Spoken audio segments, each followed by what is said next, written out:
मेरा नाम कमल है। मेरा ताल्लुक एक बहुत ही गरीब घराने से था। अम्मा ने मेरी शादी पैसों के ओस बहुत ही अमीर आदमी से कर दी।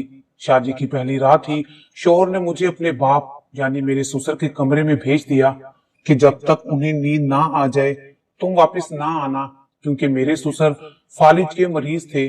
सारा दिन वो दवाई खाकर सो जाते और पूरी रात जागते रहते, तो मुझे उनका ख्याल रखना पड़ता। मैं सारा दिन घर का काम करती और रात को ससुर जी इशारे से कहते मेरे पांव दबाओ, थोड़ी देर भी सोने ना देते।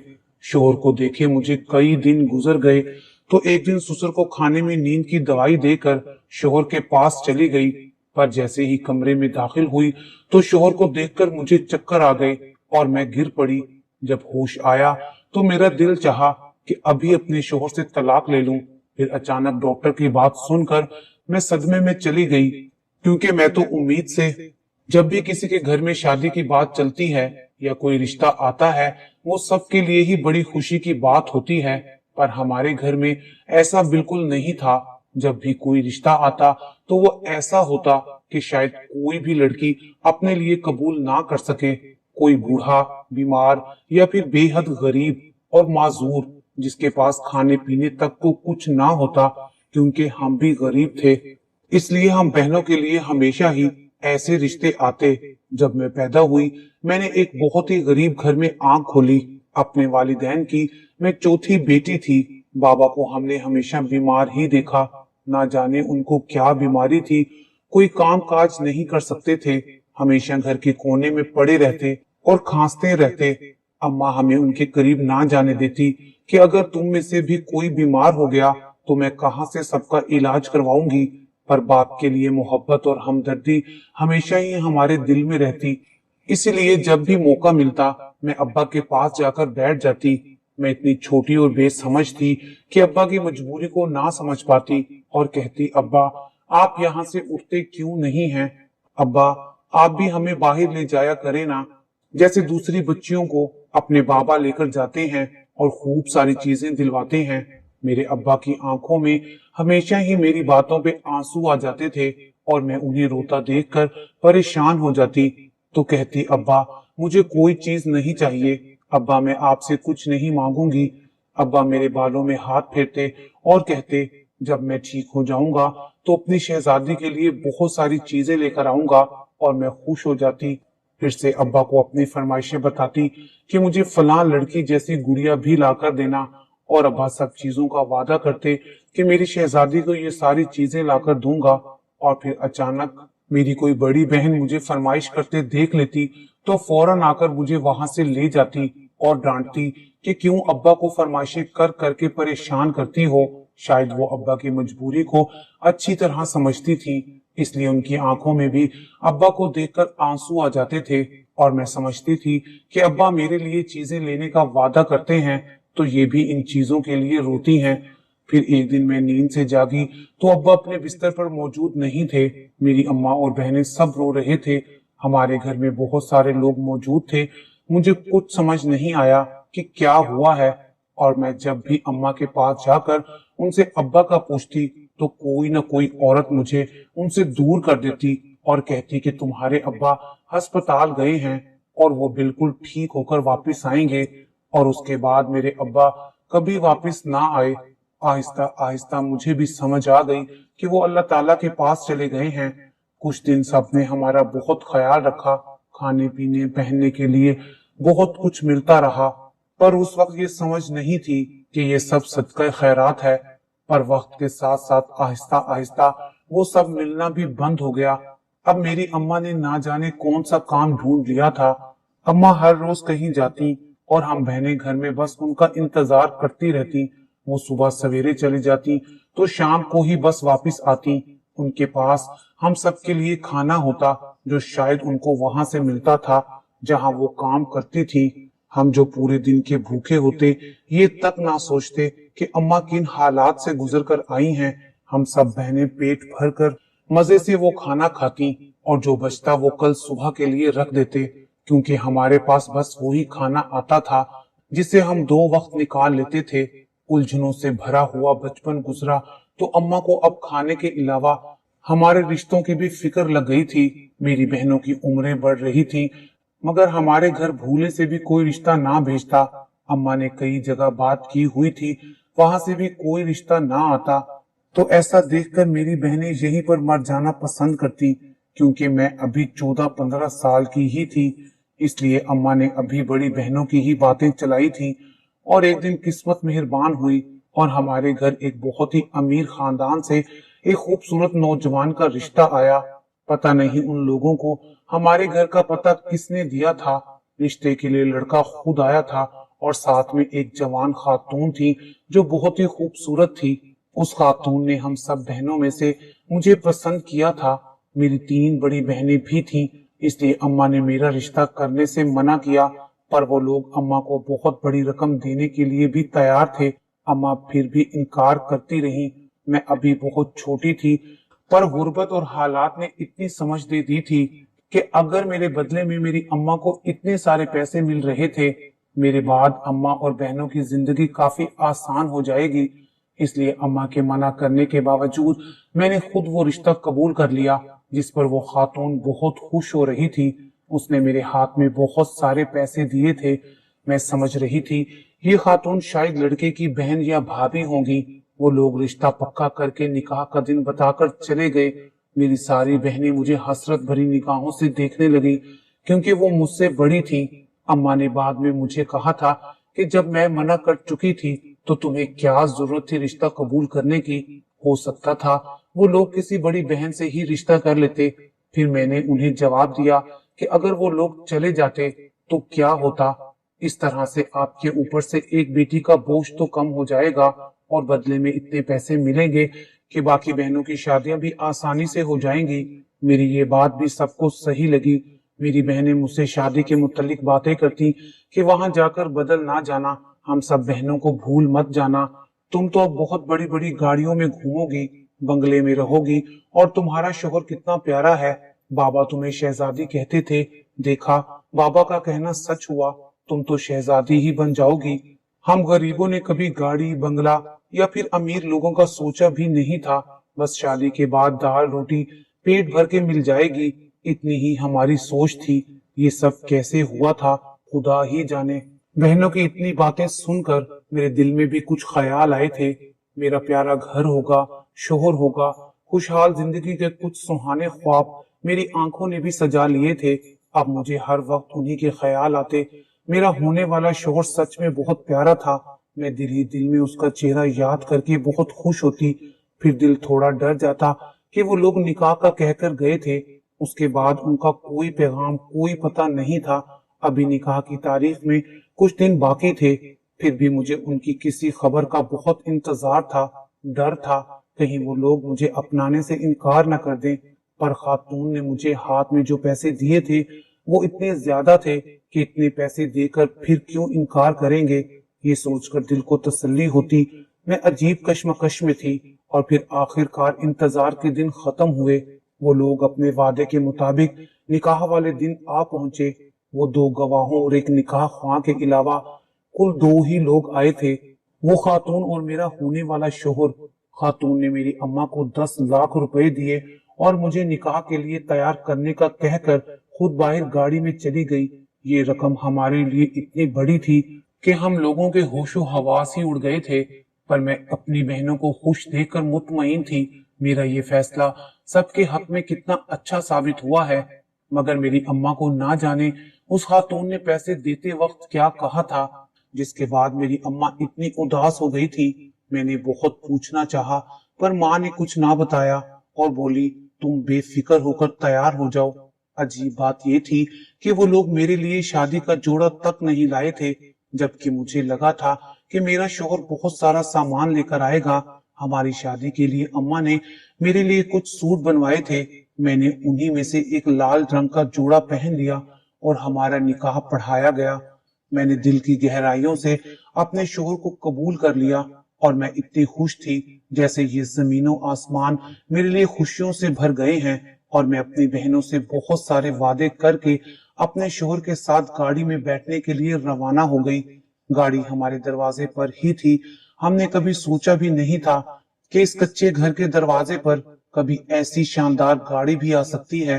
आज ऐसी शानदार गाड़ी आई थी, वो भी मेरे शोहर की, जिसमें वो मुझे लेने आया था अपनी शरीके हयात बनाकर, मुझे अपने साथ बिठाने के लिए। ये सब कुछ मुझे ख्वाब ही लग रहा था। अम्मा ने खुद मुझे गाड़ी तक छोड़ा और मैं पीछे की सीट पर बैठ गई। मेरा शोहर उस खातून के साथ आगे बैठा था। दोनों आपस में अंग्रेजी जुबान में बातें करने लगे। मुझे कुछ समझ नहीं आ रहा था। मैंने सोचा नहीं था इतने बड़े घर में शादी होगी, वरना कुछ मैं भी पढ़ लेती। आज अपनी इसी खामी पर बहुत अफसोस हो रहा था। अपने शोहर को देखकर तसल्ली हो जाती कि मेरी तमाम तर खामियों के बावजूद उन्होंने मुझे अपनाया है। गाड़ी चलती रही और उन दोनों में ना जाने किस बात पर बहस चलती रही। दोनों मुझसे इस तरह गाफिल होकर बैठे थे जैसे उन दोनों के अलावा गाड़ी में कोई मौजूद ही नहीं। मुझे अपने शोहर से इतनी बेरुखी की उम्मीद नहीं थी, फिर भी मैं खामोशी के साथ बैठी रही। गाड़ी एक बहुत बड़े आलीशान घर के गेट में दाखिल हुई तो मेरी आंखें फटी की फटी रह गईं।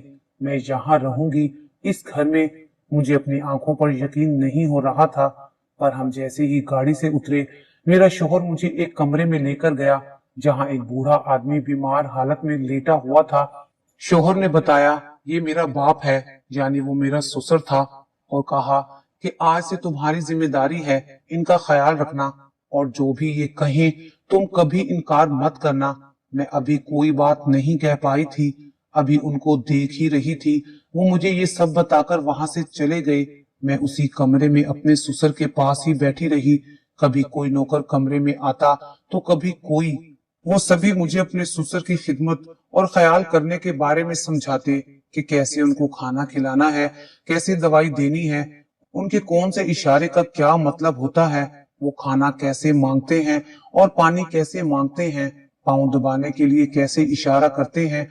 ये सब इतना अजीब लग रहा था कि मुझे पहले ही दिन ये सब क्यों समझाया जा रहा है। मुझे ख्याल आया कि शायद मेरे अलावा यहाँ और कोई औरत मौजूद नहीं, मैं इस घर में अकेली ही रहूंगी, इसलिए सब इस बारे में मुझे ही बता रहे हैं। मैंने हर बात सही सही याद कर ली। पहले ही दिन उनको अच्छे से खाना खिलाया और रात हुई तो उनके पाँव दबाने लगी। मुझे इंतजार था कि मेरे ससुर सो जाएंगे तो मैं अपने शोहर के कमरे में चली जाऊंगी, पर देखते ही देखते सारी रात गुजर गई। वो ना सोए। मुझे जब भी नींद का झटका लगता वो मुझे उठाने के लिए अपने तरीके से शोर मचाते और मैं जाग जाती। वो फिर से पैर दबाने का इशारा करते। इस तरह अगली सुबह तक उनके पैर ही दबाती रही। सुबह हुई, नौकर उनका नाश्ता मुझे देकर गया कि इन्हें खिला दो। मैंने अभी उनको नाश्ता खिलाया ही था, वो खातून जो मेरे शोहर के साथ हमारे घर आई थी, वो मेरे ससुर के कमरे में आई और उनके हाथ में कुछ दवाइयां थी जो उन्होंने मेरे ससुर को खिलाई, तो वो फौरन सो गए। मैंने पूछा बाजी मेरे शोहर कहाँ हैं? तो वो खातून बोली उसकी फिक्र करने की तुम्हें कोई जरूरत नहीं, वो दफ्तर जा चुके हैं। तुम बाहर चलो और नाश्ता करके घर के कामों में नौकरों का हाथ बटाओ। ये सो चुके हैं और अब ये रात को ही उठेंगे, पर तुमने वक्फे वक्फे से कमरे में आकर इनकी खबर रखनी है। मैं अभी तक ये बात ना जान सकी थी कि ये बाजी मेरी नंद है या जिठानी, क्योंकि मेरी अभी तक किसी से ससुर की तबीयत के अलावा कोई बात नहीं हुई थी। फिर थोड़ी ही देर बाद वो बाजी भी बड़ी सी गाड़ी में बैठकर कहीं चली गई। घर में मैं अकेली सिर्फ नौकरों के साथ रह गई। थोड़ा बहुत काम मैंने उनके साथ मिलकर किया। फिर सोफे पर बैठी तो वहां बैठे बैठे मेरी आंख लग गई, क्योंकि मैं पूरी रात की जागी हुई थी। मुझे वक्त का पता ही ना चला और दोपहर हो गई जब मुझे उसी बाजी ने वापिस आकर जगाया और बोली यहाँ क्यों सोई हो, और नौकर को बुलाकर उन्होंने उससे कहा कि इसको अपना बेड दिखा दो। वो नौकर फिर से मुझे ससुर जी के कमरे में ले गया और वहां कोने में रखा एक छोटा सा बेड दिखाते हुए बोला तुम यहाँ पर सोया करो ताकि बड़े साहब की खबर रख सको। मैं अपना फर्ज समझते हुए हर रोज वही सोने लगी। मुझे खाना और कपड़े वगैरह नौकर ही देते थे और दिन में मुझे अपने साथ काम में मदद करने का भी कहते थे। मैं इतने छोटे घर से आई थी कि मुझे अभी तक ये समझ नहीं आया था कि आखिर मेरा यहाँ कौन सा ओहदा है। मैं तो खुद को इस घर की मालकिन ही समझ रही थी, पर शोहर को देखे मुझे कई दिन गुजर गए थे। मुझे उनका कुछ अता पता नहीं था। वो कब घर आते हैं, कहाँ से आते हैं, कब जाते हैं। मेरी नजरें तरस रही थी कि एक बार उन्हें देखूं या बात करूं। आखिर मैं उन्हीं की खातिर तो यहाँ आई थी। एक रोज उस बाजी को कहीं जरूरी काम से जाना था, तो सुबह सवेरे ही मेरे ससुर को दवाई खिलाने आ गई और मुझे समझ में आ गया था ये लोग दिन भर इन्हें दवाई देकर सुला देते हैं और रात को जागने के लिए छोड़ देते हैं।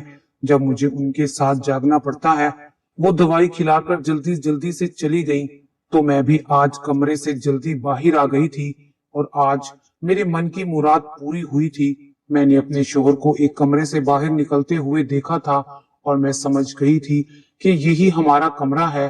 वो तैयार होकर कहीं जा रहे थे। मैं जल्दी जल्दी से उनके पीछे जाने लगी। जब वो गेट तक पहुंचे तो मैंने पीछे से उन्हें आवाज दी, सुनिए। उन्होंने पलटकर मुझे देखा। मैंने कहा, मुझे आपसे बात करनी है। वो अजीब नजरों से पहले मुझे और फिर सब नौकरों की तरफ देखने लगे। थोड़ी देर खामोशी के बाद उन्होंने कहा, मैं शाम को वापस आकर तुमसे बात करूंगा। मैं बहुत खुश हो गई और पूरा दिन अपने शोहर के इंतजार में गुजार दिया। शाम तक मेरे ससुर जाग चुके थे, फिर भी मैं बार बार कमरे से निकलकर गेट की तरफ देखती कि कब मेरा शोहर आए और मुझसे बात करे। और फिर मैंने जैसे ही गाड़ी की आवाज सुनी तो बाहर आ गई, पर गाड़ी में बाजी वापस आई थी और उन्होंने मुझे ससुर जी के कमरे से बाहर देखा तो डांट दिया कि इस वक्त वो जाग रहे होते हैं और तुम रात को बाहर ना आया करो। मैं मायूस होकर अंदर चली गई, पर शोहर का इंतजार मुझे बहुत था, इसलिए मैंने आज जानबूझकर ससुर जी को वो दवाई खिलाई जो वो बाजी खिलाकर जाती थी। ससुर जी वो दवाई खाने के बाद थोड़ी ही देर में सो गए, तो मैंने जिस कमरे से शोहर को निकलते देखा था वहां चली गई। जैसे ही मैंने दरवाजा खोला, मेरी आंखें फटी की फटी रह गई। वहां तो वो बाजी, जिन्हें मैं अपनी जेठानी या नन समझती थी, वो मेरे शोहर के साथ इसी तरह बैठी थी जैसे उनका मेरे शोहर के साथ कोई गहरा ताल्लुक हो। उन दोनों को यूं एक साथ देखकर मुझे चक्कर से आने लगे कि उसी वक्त मेरे शोहर ने पकड़कर मुझे कुर्सी पर बिठा दिया। मुझे देखते ही बाजी चौंक गई और बोली, तुम्हारी हिम्मत कैसे हुई यहाँ तक आने की? मैं डर गई और हिचकिचाते हुए शोहर की तरफ इशारा करते हुए बोली कि इन्होंने कहा था रात को बात करेंगे। वो बाजी चिल्लाते हुए शोहर से मुखातिब हुई कि ये क्या कह रही है। मैं उन दोनों को झगड़ता देखकर डर गई और फौरन कमरे से बाहर आ गई। उनका शोर काफी देर तक बाहर तक सुनाई दे रहा था और मेरी आंखों से आंसू टपक रहे थे। मैं समझ चुकी थी उन दोनों का रिश्ता जो मैं समझ रही थी वो नहीं बल्कि कुछ और ही है। मैं रोते रोते ससुर के कमरे में आ गई और बहुत देर तक बेड पर बैठी रोती रही। आधी रात गुजर चुकी थी पर मुझे नींद नहीं आई थी। अचानक कमरे का दरवाजा खुला और मुझे अपनी आंखों पर यकीन ना हुआ। कमरे में मेरा शोहर आया था। उसने अपने बाप की तरफ देखा और फिर मेरे पास आया। मैं उन्हें देखकर खड़ी हो गई। फिर उन्होंने कहा कि वो मेरी बीवी है, मैं उससे बेहद मोहब्बत करता हूँ और मेरे इस घर और दौलत की वो अकेली मालिक है। ये सब कुछ उसी का है। मैं बहुत मजबूर हूँ। तुम आइंदा ख्याल रखना, उसे कभी कोई शिकायत ना हो। वो वापस जाने लगे तो मैंने पूछा, मुझसे शादी क्यों की आपने? उन्होंने कोई जवाब नहीं दिया था कि वो बाजी कमरे में दाखिल हो गई और मेरे शोहर ने उनकी तरफ देखते हुए कहा कि उन्होंने ही मुझे आपसे निकाह करने के लिए मजबूर किया था। फिर बाजी ने कहा कि मैंने तुम्हें तुम्हारी माँ से खरीदा है 10 लाख रुपए में। बहुत बड़ी रकम दी है तुम्हारी माँ को। तुम्हारे पीछे वो लोग सुकून की जिंदगी गुजार रहे हैं। क्या ये सब काफी नहीं तुम लोगों के लिए? मैंने एक बार अपनी माँ और बहनों के हालात के बारे में सोचा और बोली कि आप लोग मुझे वैसे भी तो खरीद सकते थे, निकाह करवाने की क्या जरूरत थी? मैं तो वैसे ही जिंदगी भर ससुर जी की खिदमत कर लेती, निकाह करके कम से कम मेरे जज्बात से तो ना खेलते। पर बाजी ने कहा कि हर कोई ऐसे कहता है, तुमसे पहले भी कई लड़कियां आईं और वो चली गईं। मुझे अपने ससुर जी के लिए एक खास मुलाजमा की जरूरत थी जो हर वक्त उनके साथ रहे, उनकी देखभाल करे, क्योंकि मुझसे ये सब नहीं होता। और मैंने पहले एक नौकर भी रखा था मगर वो ठीक से देखभाल नहीं कर सका था। अब तुम इसी घर की हो, कहीं नहीं जा सकती, ना कोई और निकाह कर सकती हो। ये सब बोलकर दोनों कमरे से चले गए। मैंने पूरी रात रोते हुए गुजार दी। अब मैंने इस बात को तस्लीम कर लिया था कि मैं इस घर में बस एक मुलाजमा ही हूँ, फिर भी अपने ससुर जी की खिदमत मैं दिल से करती थी। उन्हें देखकर मुझे अपने बाबा याद आ जाया करते थे। वो भी इसी तरह एक बिस्तर पर ही थे। शायद इन्हीं की खिदमत करके मैं उन्हें कुछ सुकून बख्श सकती। मेरी माँ कभी कभी मुझसे मिलने आ जाती थी, पर मैंने कभी उन पर ये राज खुलने नहीं दिया। वो मुझे इतने बड़े घर में देखकर बहुत खुश होती थी। अब उनके हालात भी अच्छे हो चुके थे। मैं भी उनको अच्छे हालात में देखकर मुतमईन हो जाती। मेरे बाद मेरी बड़ी बहनों की भी अपनी ही बरादरी में शादियां हो गईं। वो सब बहुत खुश थे। मैंने अब ससुर को दिन में नींद की दवाई खिलाने से भी बाजी को मना कर दिया था। मैं उनकी खिदमत करती और उनके साथ वक्त गुजारती थी। वो भी अब पहले से कुछ ठीक होने लगे थे और बात करने लगे थे।